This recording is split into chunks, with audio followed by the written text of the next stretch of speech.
Ya, Selamat malam, Mbak. selamat datang kembali ke tanah air, Pak Setia Novanto. Selama Anda pergi, banyak kegaduhan yang terjadi akibat pertemuan Anda dengan Donald Trump. Dan saya ingin mengklarifikasinya langsung dari Anda sendiri, seperti sebenarnya bagaimana akhirnya Anda bisa bertemu dengan Donald Trump ini? Ya, pertama-tama saya terima kasih kepada Metro dan terima kasih kepada Pak Zulkifli Hasan yang telah menyampaikan untuk bisa mengklarifikasi. Tapi yang jelas bahwa tugas saya tanggal 31 sampai tanggal 2 ini rapat interparlemen kepada 158 negara dari ketua-ketua parlemen Indonesia. Dan saya pidato menyampaikan reformasi satu-satunya di dalam pidato saya di dalam ulang tahun PBB yang 70 adalah kita harus mereformasi adanya PBB secara sistemik. Dan pada saat tanggal 2 setelah saya rapat, karena ada rapat yang sangat penting adalah tanggal jam 3, tentu saya lihat ada waktu kosong. Karena Donald Trump mengundang saya secara mendadak dan menghubungin saya, tentu saya berpikir bahwa ini saya harus saat yang tepat untuk bisa menjelaskan. Sehingga saya mengajak teman-teman untuk bisa datang ke sana. Nah, saya waktu datang ke sana tentu diterima di gedung Donald Trump, dan di sana saya diterima jam 1 dan Donald Trump jauh-jauh dari negara lain untuk bisa bertemu dengan saya. Tentu saya sangat menghargai. Di dalam pertemuan itu saya 30 menit ya, dengan senda gurau. Dan apa saja yang dibicarakan dalam pertemuan itu, Donald Trump, Pak Setia Novanto? Yang pertama Donald Trump sangat memuji Indonesia dengan penduduknya negara Islam yang terbanyak dan terbesar di Asia Tenggara. Dan tentu saya memberikan keyakinan karena Donald Trump ingin berinvestasi dalam beberapa investasi properti dengan hotel berbintang 6 yang akan terbesar di Asia. Tentu saya memberikan apresiasi yang penuh. Dan saya menjamin kepada Donald Trump bahwa Indonesia tentu dengan keadaan yang aman, tentram. Karena ada beberapa pertanyaan masalah peraturan-peraturan yang ada di Indonesia.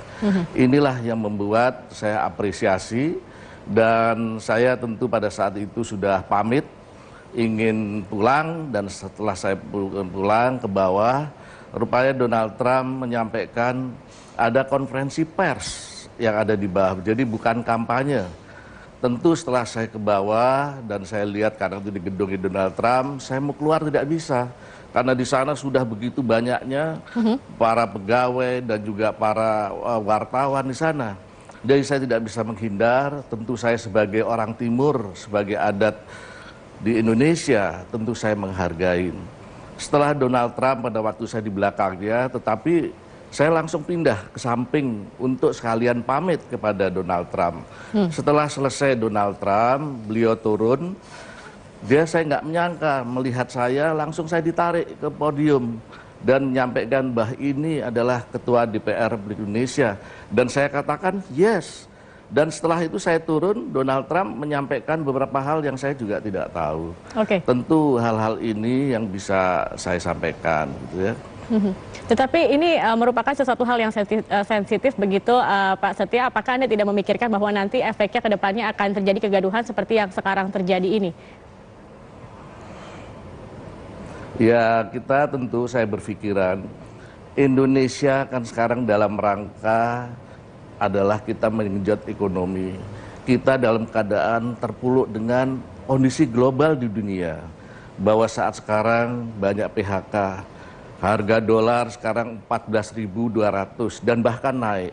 Bahkan saya pada saat ketemu sebelum berangkat, para pengusaha Indonesia menyampaikan, nah ini tugas dari DPR selain tugas dari budgeting, legislasi dan pengawasan pada pemerintah, tetapi ada tugas lain, diplomasi politik, diplomasi ekonomi.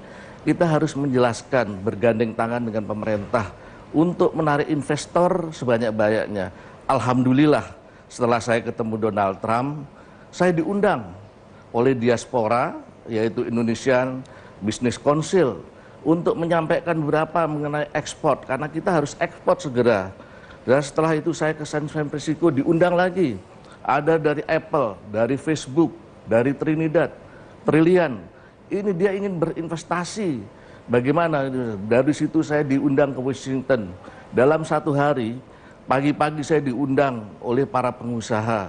Baik pengusaha yaitu Coca-Cola, ada Boris Marine, ada Freeport, dan lain-lain. Dan waktu jam 11 saya diundang oleh Yusindo. Ini Yusindo saya diminta bicara mengenai dengan parlemen. Tapi kenyataannya menanyakan masalah ekonomi yang ada di Indonesia, regulasi yang ada di Indonesia. Saya beri jaminan bahwa Indonesia keadaan aman. Dan ini Presiden pada saat Oktober akan datang. Tentu saya harus memberikan suatu kemudahan-kemudahan sehingga Presiden ke sana bisa menandatangani beberapa proyek yang besar. Baik. Ini harus kita mengerti bahwa situasi Indonesia ini harus penting untuk keadaan ke depan, ekonomi harus kita genjot perekonomian untuk kesejahteraan rakyat Indonesia. Oke, tetapi yang menarik juga dalam konferensi pers tersebut, Donald Trump sempat bertanya kepada Anda apakah masyarakat Indonesia menyukai dia, dan Anda menjawabnya yes, yes, highly, ya, seperti itu. Mengapa Anda menjawab seperti itu, Pak Setia? Ya, saya menjawab bahwa yang saya jawab itu adalah bahwa apakah ini Ketua DPR Republik Indonesia. Saya bilang yes, memang saya sebagai Ketua DPR Republik Indonesia. Kalau Donald Trump menyebutkan ini adalah Setia Novanto bla bla bla bla, ya saya persilahkan. Tentu saya maklumi ya. Ini memang saat sekarang kita harus menarik investor sebanyak-banyaknya, bukan hanya Amerika, tetapi Jepang dan juga Cina dan juga hal yang lain. Karena saat sekarang lah kita harus mulai kita berpikiran kepada Indonesia ke depan. Jangan sampai nanti kejadian kayak 1998, kita adanya masalah ekonomi yang berat. Sekarang Yunani juga terjadi adanya kelumpuhan total. Nah, Indonesia, waktu saya jelaskan Yusindo, kita pemerintah memberikan infrastruktur yang besar sehingga defisit anggaran kita yang ditentukan 3%, kita masih bisa 2,1%. Sehingga perekonomian kita bisa kita bertahan. Oke, Pak Setia, saat ini sudah banyak yang melaporkan Anda ke Mahkamah Kehormatan Dewan karena dianggap Anda dugaan pelanggaran etika seperti itu. Bagaimana komentar Anda, dan apakah Anda merasa bahwa Anda memang melanggar etika dalam hal ini? Ya, saya terima kasih. Kemarin juga saya sudah jelaskan pada Janet Girsang, saya langsung telepon dari Amerika, saya jelaskan duduk persoalannya. Ya, saya juga menghormati, pertama saya menghormati MKD, karena MKD ini pada dasarnya sudah melakukan pekerjaan-pekerjaan dengan baik. Jadi ini sesuai pasal 124 nomor 7 2014. Dan juga berdasarkan pasal 4 nomor 2 2015 mengenai tata acara MKD. Tentu ini sudah harus dilakukan secara profesional. Namun perlu jangan sampai ada intervensi dan juga pragmatis untuk tujuan-tujuan tertentu. Karena semua itu harus berdasarkan bukti, tidak berdasarkan adalah suatu fitnah-fitnah tertentu. Karena ini bisa merugikan bagi semua anggota-anggota yang merasakan bahwa perlunya adanya MKD. Karena ini sebagai penguatan daripada MKD dan juga penguatan bagi lembaga DPR Republik Indonesia. Untuk itulah saya begitu menghormati, menyadari bahwa ini hal-hal yang harus dilakukan oleh MKD, tapi tentu harus memperhatikan adanya hal-hal yang menyangkut masalah-masalah ini. Jadi saya merasa bahwa pertemuan ini pertemuan yang biasa. Jadi tidak ada suatu kode etik, tetapi ada suatu kewajaran. Dan harus diketahui bahwa saya diundang beberapa banyak. Setelah itu saya juga diundang oleh Senat yang tersohor di sana, yaitu Orrin Jack. Dan juga saya ketemu adalah Ketua Parlemen Amerika, John Boehner, untuk menyampaikan, dan pertama kali yang ditanyakan adalah bagaimana situasi ekonomi di Indonesia dengan peraturan-peraturan yang baru, deregulasi investasi. Berarti ini memang dengan adanya pertemuan dengan Donald Trump, ini meluas adanya undangan-undangan saya dari para pengusaha-pengusaha di sana. Saya harus menerangkan, harus menjamin bersama-sama pemerintah untuk bersama-sama kita memperkuat perekonomian Indonesia. Baik, Pak Setia Novanto, artinya Anda akan memenuhi panggilan dari MKD dan juga terima kasih telah bergabung bersama kami di Prime Time News. Sudah menjelaskan sebenarnya bagaimana kronologis pertemuan Anda dengan Donald Trump dan juga apa saja yang sudah bicarakan. Terima kasih atas waktunya.